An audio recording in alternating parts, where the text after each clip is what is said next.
Hey everybody, welcome back to This and That, Food and More. You know, I get a lot of people ask me about some of the recipes I do, and one of the main ones is manicotti. Now manicotti is more of a American or Italian-American dish, and it's usually made with cheese.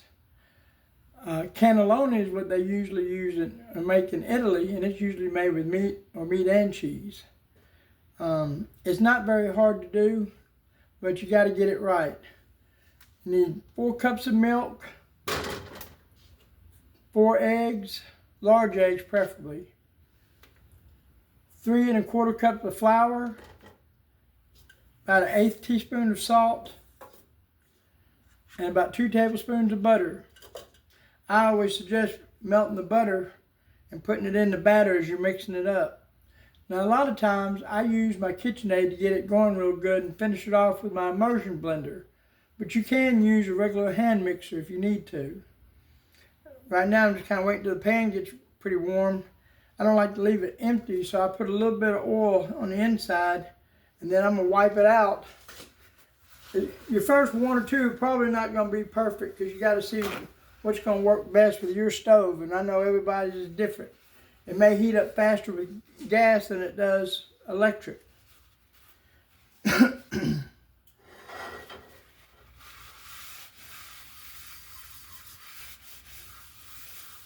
I suggest using a non-stick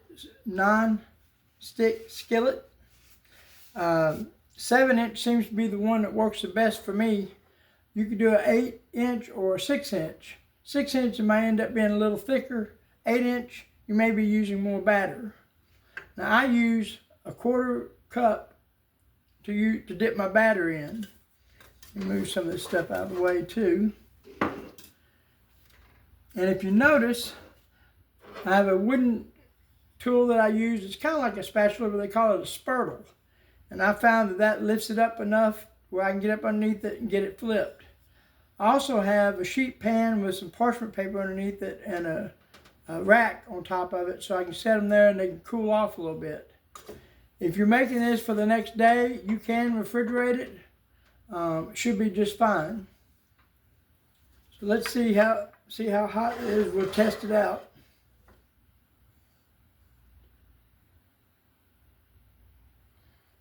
What you want to do is you want to tilt your pan a little bit and make sure it goes all the way around on the bottom. Try to get it as circular as possible. A little drip cup here so I don't mess it up on everything. Now, once you get your stove heated up to where you want it to be after the first 1 or 2, because they're probably not going to be right. It usually doesn't take more than 30 seconds on each side. But you know, like I said, each stove is different, so you have to keep an eye on it, see how it does. On my stove, it usually works between 6.5 or 7. And mine's an electric stove.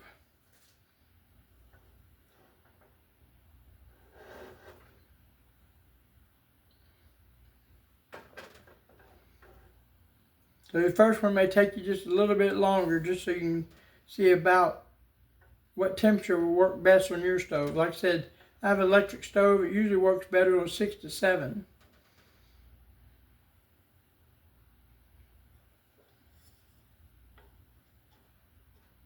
Still hadn't got it where I need to be at the moment. Another little paper towel. Now, some people say, wouldn't it be easier just to buy the tubes at the grocery store? Yeah, it would be easier. And then once you get your filling of whatever you're going to fill it with, cheese, and now I usually make a 4 cheese manicotti or a spinach and ricotta. Sometimes Italian sausage and Parmigiano Reggiano in there. You can use pretty much whatever filling you want to. I just know most of the Italian families I've talked to said they usually use cheese, mostly ricotta. In your batter, if you want to put some herbs in there, like an Italian season or a little basil or oregano in there, you can do that. It won't mess it up. Now, this isn't what you use necessarily for like a a French crepe. This is more for savory crepes. But I've used them for breakfast crepes, and when I get them done, I'll smear a little Nutella, hazelnut spread on there, and a little cream cheese cream cheese filling on top of it. Turn it over, hit it with a little confectioner sugar, put a little honey on it, and have some fruit on the outside. Everybody seems to enjoy that too. I'm going to crank it up just a little bit, so we can see if we can get this done in a timely manner. I usually don't use any editing software because at home, you're not going to have editing software when you make it. So it's easy to see, you know, like this, you can tell, okay, well, okay, what am I doing wrong? Maybe my stove's not hot enough. Maybe my batter's not right. I've tweaked this recipe because at one time it said 4 cups of flour with 4 cups of milk and 4 eggs. And I'm thinking, man, that got it real thick, so it was harder to roll up. I used to fold it over and then set the seam down. But I found that kind of leaked some of the filling inside, so I started rolling it up, and it worked a lot better.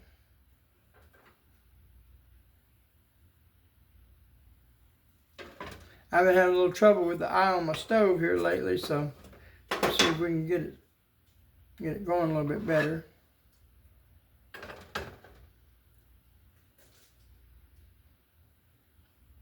Now, people will say, well, how do you know when it's done or ready to flip over? Usually you'll see a little bubbling on the outside, or you'll see a little brown on the outside. It's not burning, it's real thin a lot of times on the edges. So when it starts bubbling, or you see a little brown on the outside, then you can use your spurtle or even a plastic spatula. Hopefully it's thin enough to get up under there to see if you can flip it. But it's still not where it needs to be, so we got to wait just a minute longer.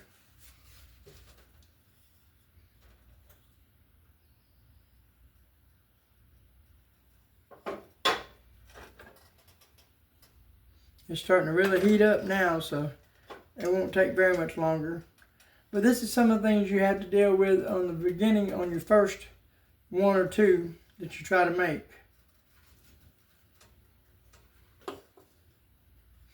And I always suggest having a little bowl or a little cup or something shallow like that, even a ramekin, to put your dip cup in, because at the end there'll be some more at the bottom, and you may just need a little bit more to be able to finish off and make some more. Now it's starting to heat up pretty good, because I can kind of tell how it's sitting. Still a little sticky, so I know that it's just now starting to heat up. I don't know if you can tell, but you can see a few little bubbles in the center. It's starting to kind of tighten up around the edges here.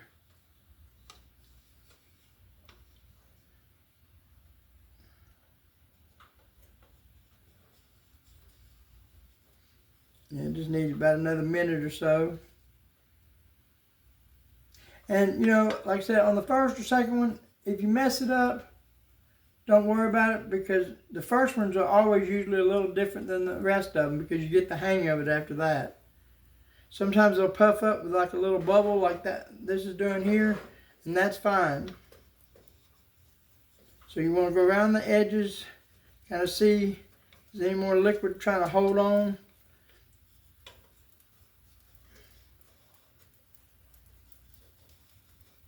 You want to try to work your way in the middle, see if it's sticky. Might be just a little bit sticky on the bottom. Like I said, the first or second one, 9 times out of 10, it doesn't ever work the way you want it to.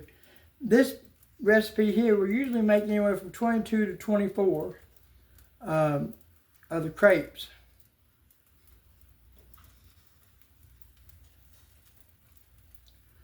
And if you look over on the bottom of it, it's still got like this color to it, then you know it's still not ready yet. You want it to brown a little bit. It's not burning, it's caramelization, and that's okay.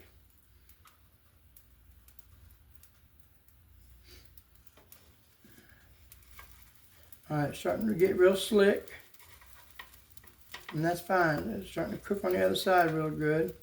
Now, I like to flip mine. I'm not a professional chef or anything. I just practiced a lot.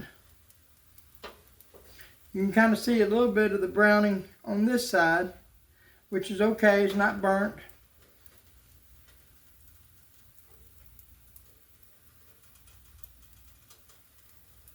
Like I said, your first or second one usually doesn't always turn out so good. So it's still edible. It's still cooked. Probably just not as pretty as you would like it to be. I'm sure there's ways to make tortilla out of flour. You could use it like that too if you wanted to. I had a fajita thing I mixed, and I made some of these. I used them for fajitas, and they turned out just as good to me. So you want it real slick. You see that caramelization there, that browning? That's okay. On your next bunch of crepes, it'll start looking a little whiter and start cooking with a little more brown and caramelization to it. I just want to make sure the other side has a little caramelization too. Like I said, if it's not perfect on the first one or two, don't worry about it. It happens to the best of us. All right, well that one's pretty good, so I'm going to go ahead and put that over here on the rack. And I know my eyes getting real hot, so that's good. So you just want a level cup, quarter cup with your little spoon, cup spoon. Tilt your pan and let it go all over. And usually on the second ones to the rest of them, you'll hear a little sizzle to it, and that's okay. Sometimes you'll see where you poured a little too high and it gets up a little bit. That's okay too. Most of these will not be 100% perfect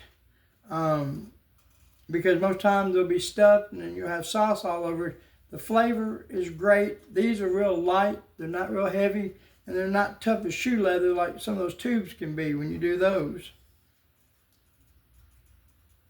I'm seeing a little bubbling going on here in the middle. The outside is okay, so I'm going to kind of circle around, see if I can get that lifted up just a little bit so it doesn't overcook. I'll kind of look at it a little bit. If it's a darker brown on one side when you turn it over, it's like I said, it's not burnt, it's caramelization, and that's fine. That's not going to hurt anything. Now if you notice, you see that it looks like it's cooking pretty good on that side. So I'm going to use my spurtle, or you can use it, and you see how it's sliding around? That means it's not sticking to the pan anymore. Like I said, I flip it, and see that colorization, that caramelization there, that color, that adds flavor. So I'll only have to leave this on here maybe 20 to 30 seconds, and then I'll flip it back over to see how well it is. If you notice with our first one, it's got that caramelization, few bubbles, but not too bad. But once you roll it up, it'll be fine.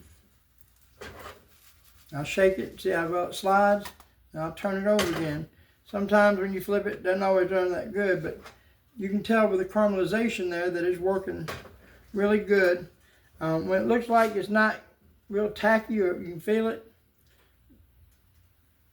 then you can put it over there right on top of the other one. Not directly on top. I try to offset it just a little bit.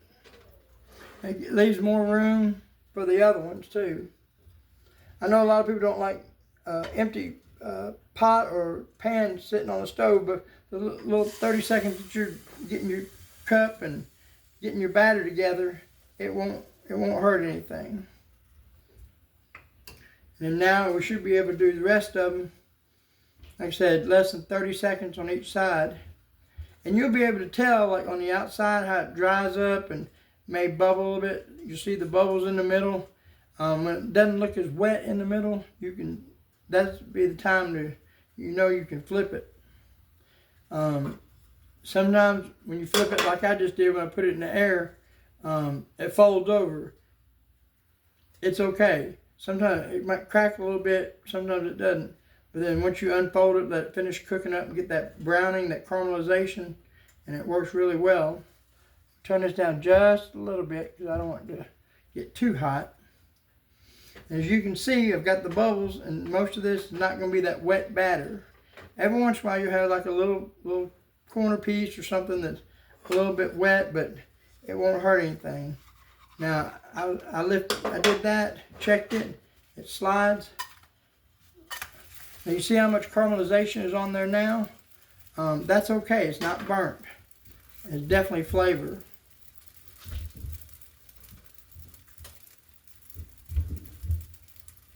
Like I said, 20, 30 seconds.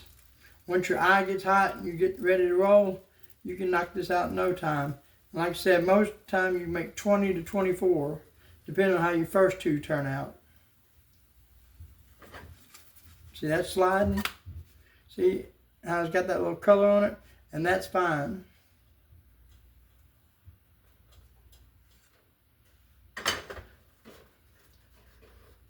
Like I said, you can use a thin plastic spatula if you've got one, or if you're able to get a spurtle. To be honest, I got it off of Temu for about $2. But I also ordered some other things too, so it didn't cost me a lot on the shipping. It's made of balsam wood,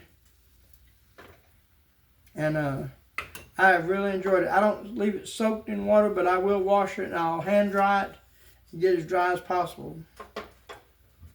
As quickly as possible, because a lot of times water, like wooden spoons and things, it'll soak up the water and it'll expand too much.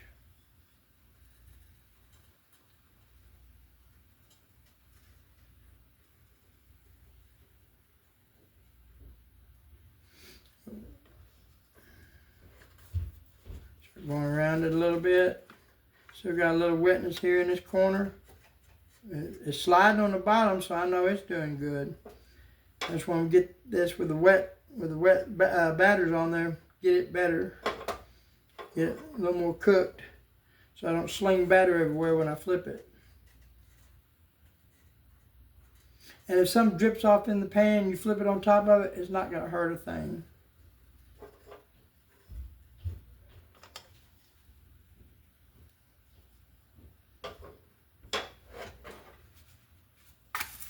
All right, see, it's got a little color, that caramelization. Like I said, that's flavor. Not a thing in the world wrong with it.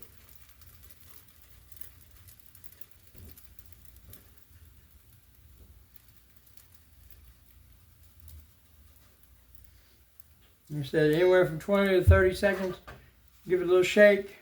If it slides, it's usually pretty good. Now you can caramelize this other side a little darker too. It just depends on your preference.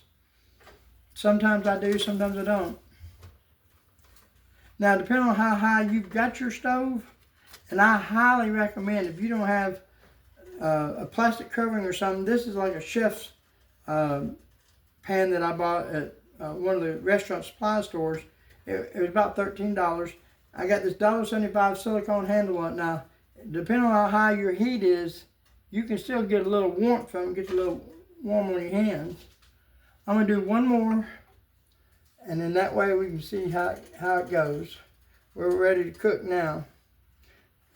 Just tilt your pan a little bit. Just circle it over. Sometimes I let a few extra drips get on there, so I'm filling in some spots. Like I said, 9 times out of 10, they're not going to be a perfect circle, but you want to get as close as you can, especially without burning it.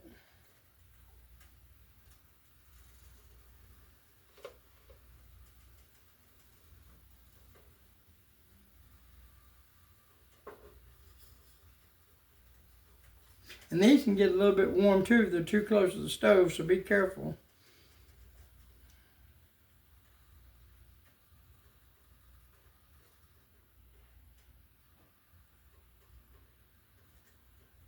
Now, I'm not a big fan of trying to use some of the spaghetti sauces or tomato sauces in the store. I use San Marzano tomatoes, which in America we get them as canned. You don't see as many at farmers markets and things here in Memphis anyway. But I do use the canned San Marzano tomatoes because they're real low in acid. You don't have to worry much about heartburn or indigestion. And they have a little sweeter taste, but they're very low acid. All right, see, now that's darker, but that's not going to hurt a thing. Like I said, it's caramelization and it adds flavor. Then we just let that cook for about 20-30 seconds on that side. Get a little more caramelization on them.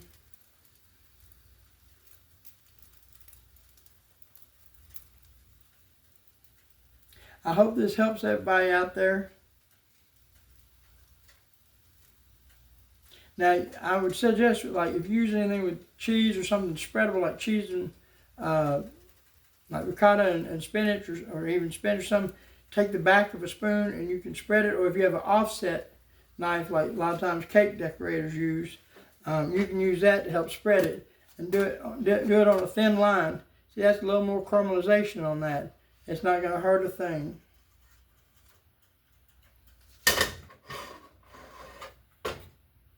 I've enjoyed doing this with you and showing you how to do it. And anybody's got any other tips and tricks that might even make it easier on me, I'm all ears.